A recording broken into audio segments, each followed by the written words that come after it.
Hello, and welcome to Random Squirrels.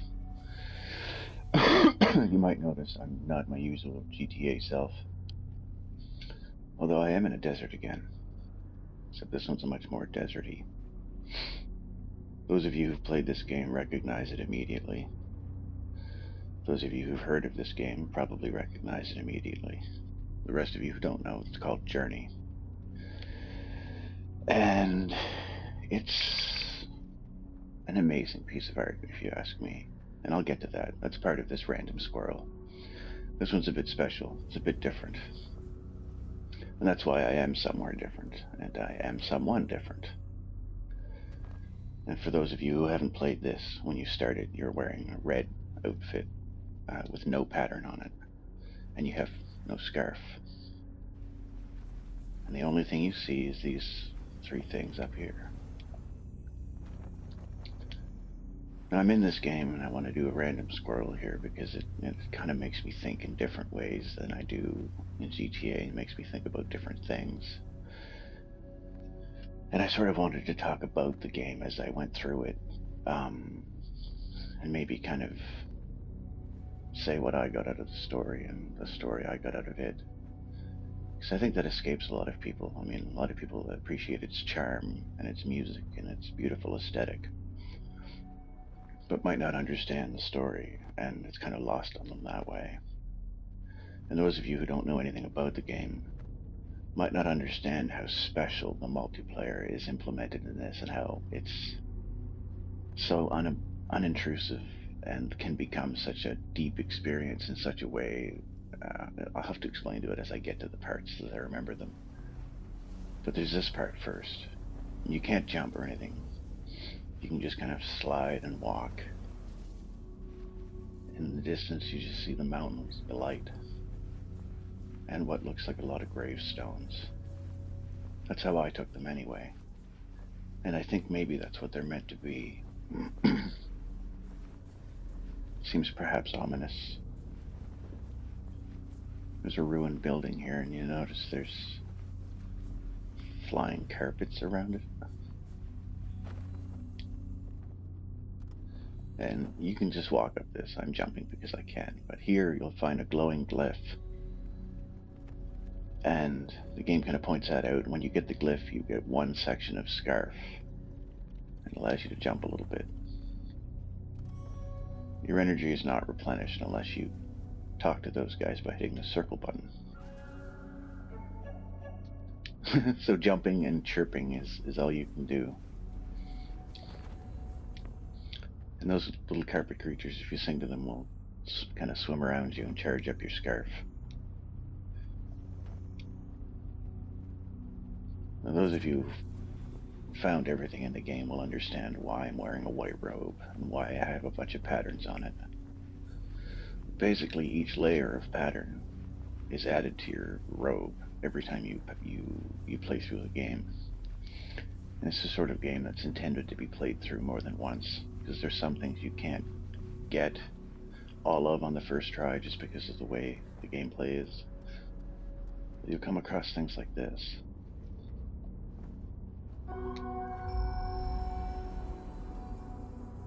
And you'll see that here, yes, many bodies do lie, and these are tombstones indeed.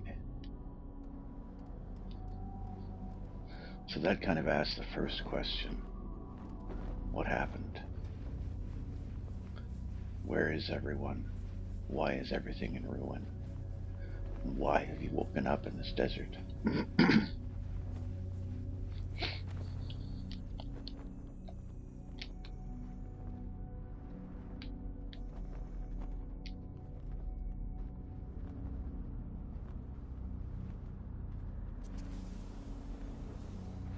There used to be a city here.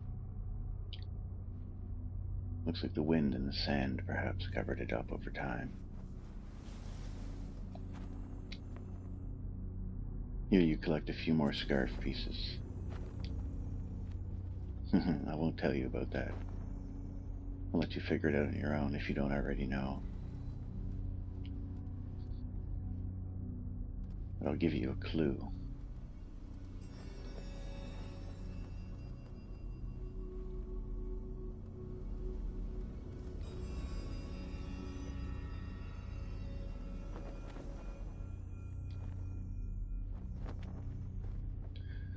Later on in the game, this acts as the level select area.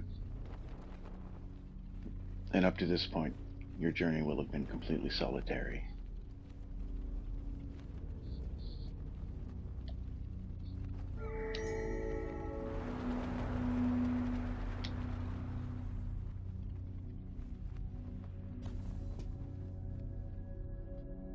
Looks kind of familiar, doesn't it?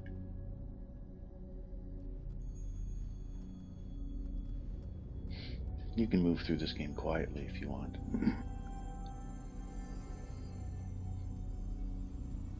Notice the 3 glyphs at the bottom and how they resemble the glyphs perhaps on your scarf.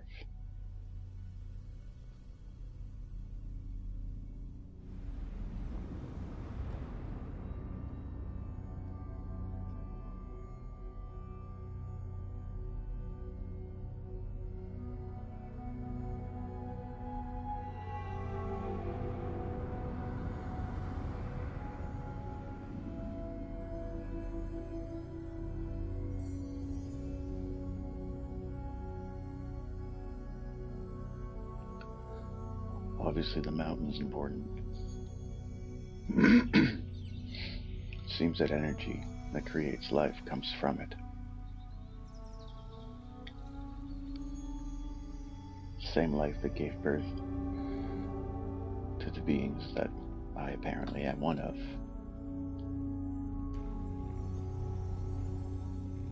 These beings learned to harness this energy.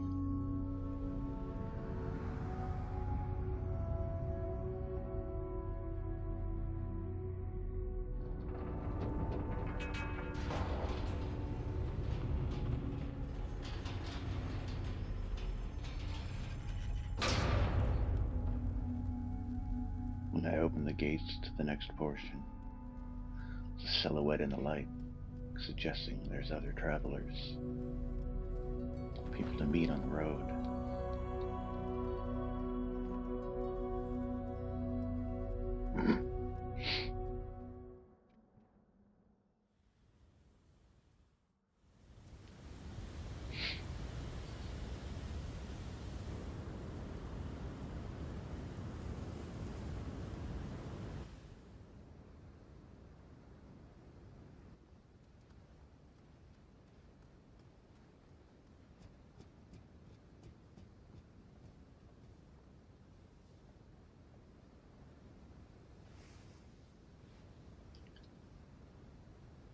I remember the first time I met someone. It wasn't here, I don't think. Although it might have been, it was a long time ago. I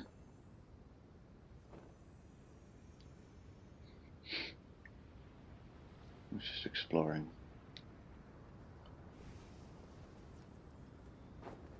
All you can hear is the wind. And the sound of the sand swishing over itself. They do a wonderful job with the sand, too.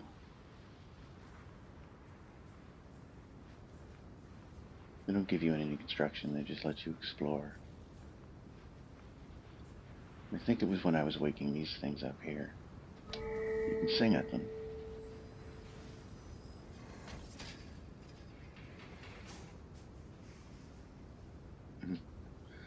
And release those little things. And by now I think it's kind of alluded to, and the fact that that's sort of the life forms here, represented by these little carpet creatures.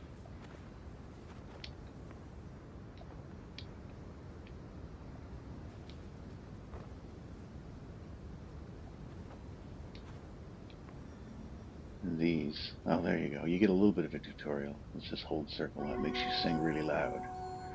If you just tap it, it'll just chirp like that. You can also just do this.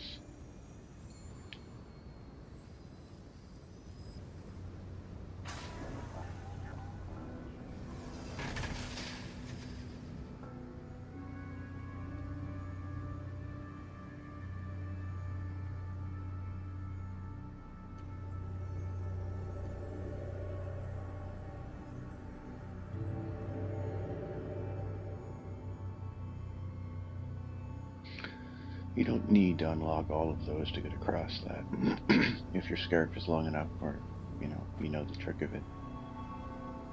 But that is one way of doing it. I just like releasing all of the things, makes me feel warm and fuzzy. But I was in this part and I was singing to those things to wake them up. And I heard another person chirping. And, I ran over and we met up and we just sort of chirped and ran around each other in circles. That's all you can do to interact with them. You can't hurt them or hinder them or do anything but bloop at them. But I figured, hey, what the heck, I'll go along with this person.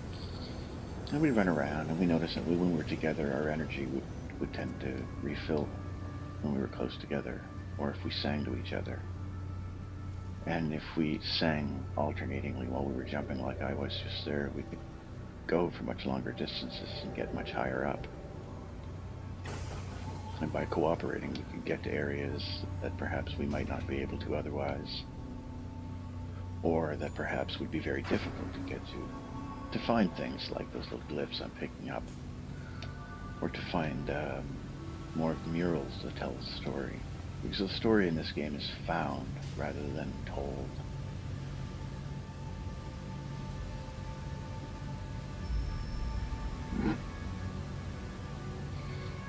Okay, so there was more city here.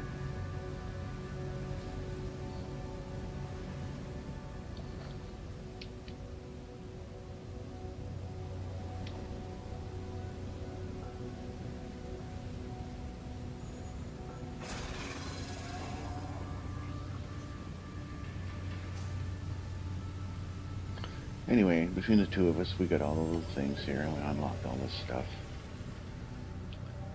And we moved on to the next area together. And I had no idea who this person was. I was content playing with them, it was harmless. And in a way, not knowing the game, it does make you feel quite small.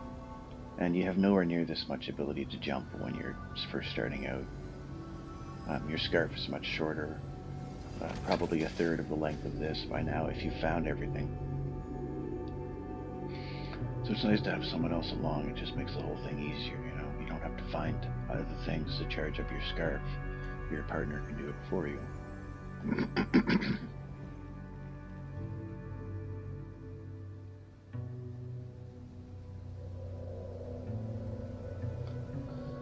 Anyway, so I met this person. And the wonderful thing is, I didn't know who they were. I didn't know what their name was. Didn't know where they were from. Didn't know what language they spoke. Didn't know what they looked like. Didn't know what their PSN avatar thing picture looked like. The game doesn't give you any information about who you're playing with at first.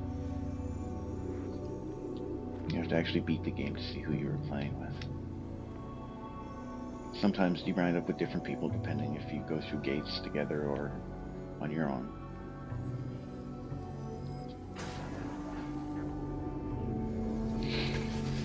But I was playing with this person, and fairly quickly we had developed this synchronicity in the way that we played, and we learned how to cooperate fairly quickly and to fly through the air together while charging each other up. And it was a very sort of, uplifting experience, I guess, that way, because it made the game more about exploring something beautiful with someone than shooting them in the face or stealing their car. And don't get me wrong, I love doing that stuff online as much as anything else, but it was just a very different experience that way. And then there was a little bit of sense of accomplishment of having, opened up these things, even though there isn't really any death in this. There is some penalty, I suppose, but we'll get to that. So me and my new friend flew up these carpet bridges, thinking, alright, cool, we found somebody that'll help us out. This will make the game, a bit more fun and cool.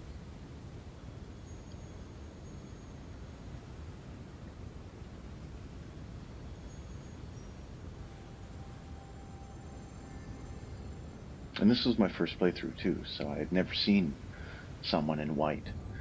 Had no idea they even existed. I don't think you can meet them your first time through. Or maybe your second, I don't know. And I think right here explains why.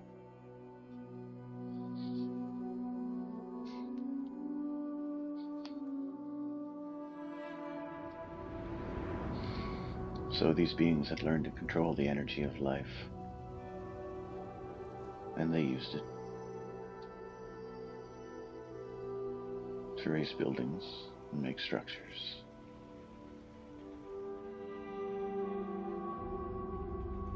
And they use it to contain that same life energy, channel it to their own uses, to power their lives, power their buildings, power their wonderful creations.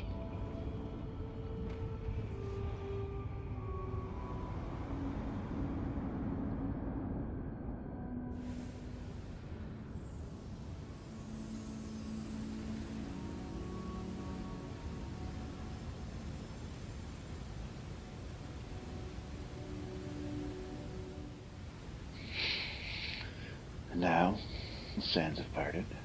We're ready for the next section. Walking through all these parts, the two of you come together down this sand dune.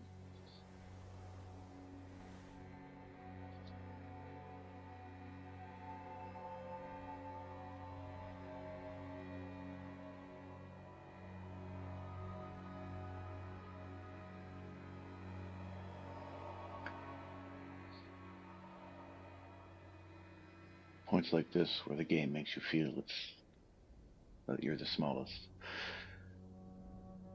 You almost want to stand closer to the companion you're with, and when you do, you see a shimmer and your energy refills.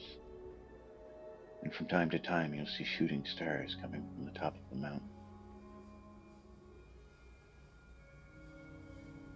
And they remain a mystery for now.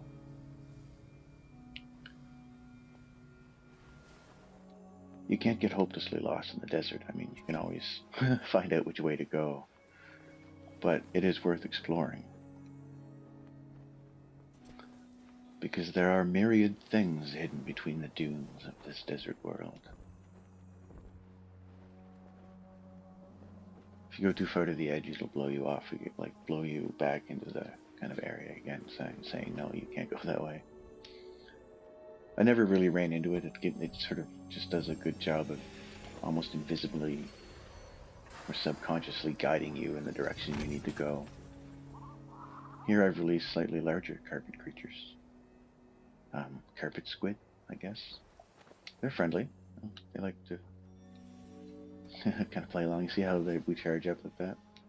You can use creatures like this guy to get around if you don't have a long scarf. See, this game just has a charm to it, you know.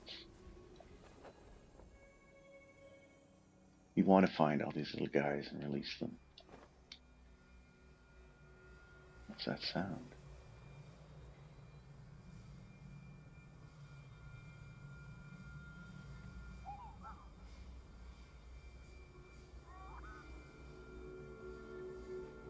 Ah, another falling star.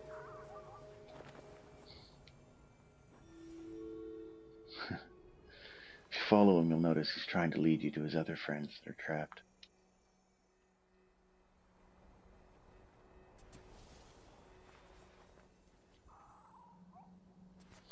You may notice perhaps that they look somewhat similar to the carpet creatures and life energy that the beings in the story of the tall white being there were saying, or showing at least, I should say.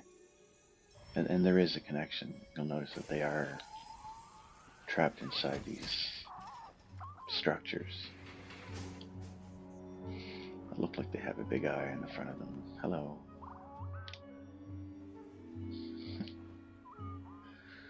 Yeah.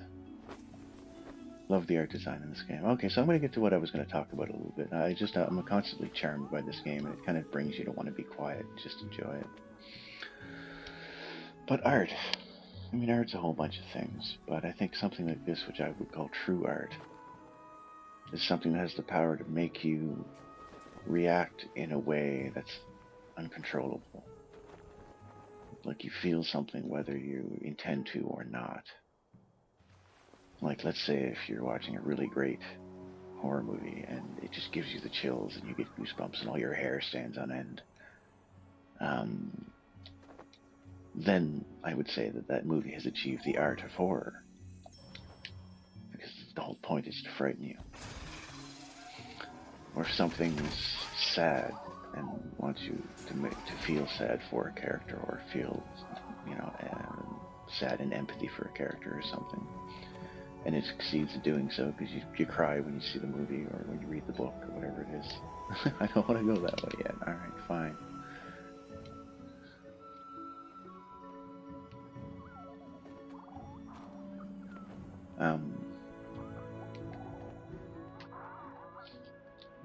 And then it succeeded in doing so. This is one of those things that doesn't really matter how old you are.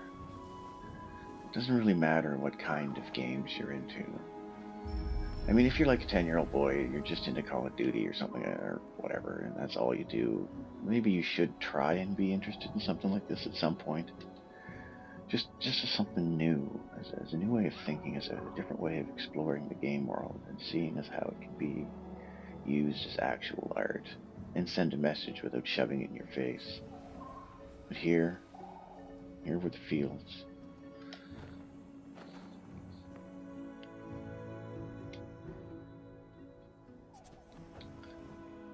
Me and my friend who I was with were both new to this. The same amount of patterns on our robes and the same length of scarves. So it took us quite a while to explore this. But without either of us noticing, without any speaking, without any other interaction other than just traveling together, we began to form a bond. And we would both stop and be transfixed by moments like this one, without having anyone have to say, hey, wait, or hey, look at that, or never mind that, let's go. It was one of those strange experiences where neither of us felt inclined to rush.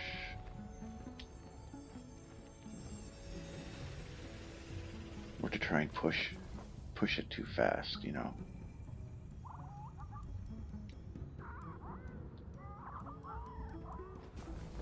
And by now any sense of danger had sort of been surpassed by a sense of just sort of wonder and curiosity. And the discovery that, hey, we can explore around here. This isn't just a completely linear thing. What's over this sand dune? What's over the next sand dune?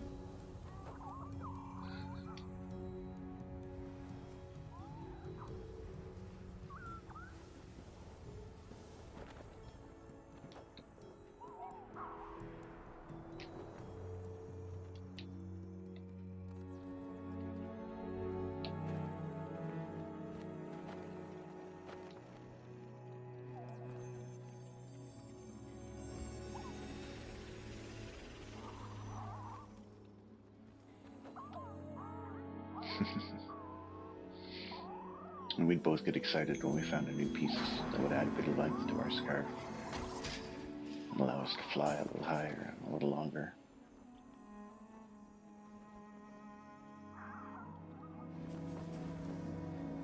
And the character is just a being kind of made of cloth. Seems sort of, I don't know, I guess Arabic perhaps in a way. There's, many different cultures that have dress that looks like that. But the point is, it's kind of cultureless. It's just a sensible way to dress when you're in the desert like this. And it doesn't matter, really. It's not about who your character is exactly. It's about the experience.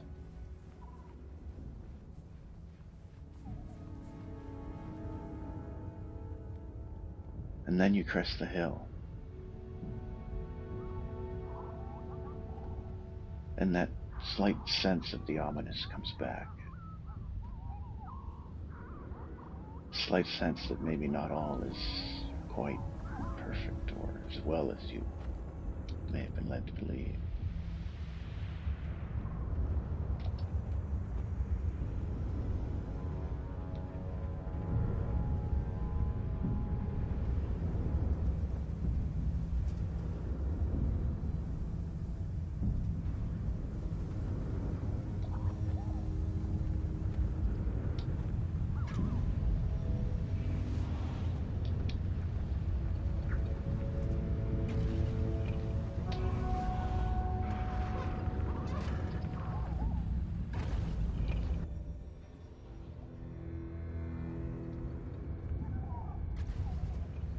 Now you're cut off.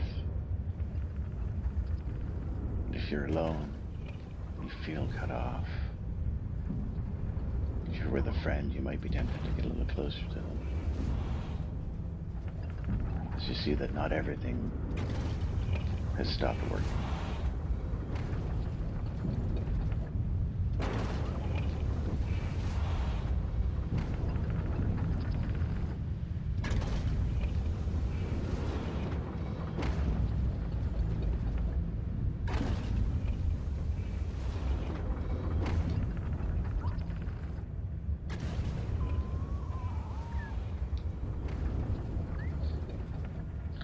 Those guys will help you out if you don't have a really long scarf.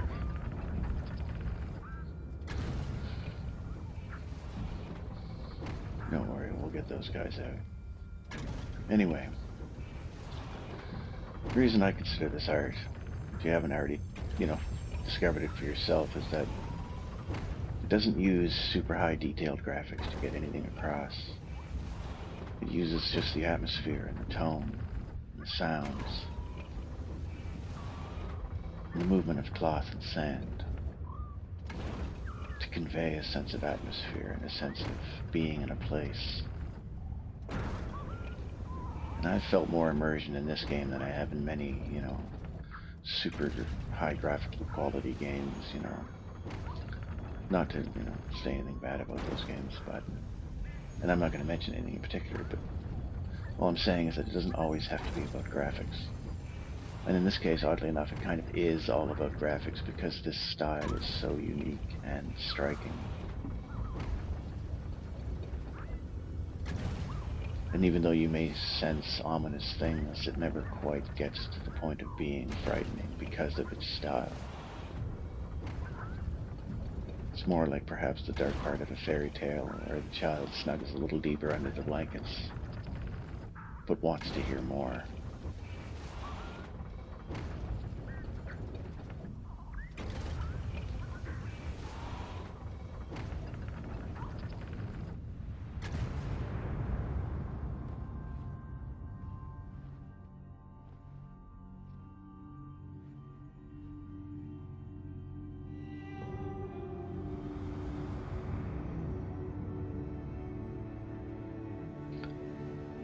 And so the beings in white use the energy to power their cities, and they build higher and higher. They build more cities, taller buildings. They covered over the land, covered over the trees with their towers and their homes and their industry, building higher and higher and covering ever more of the land, until they could touch the winds in the sky themselves.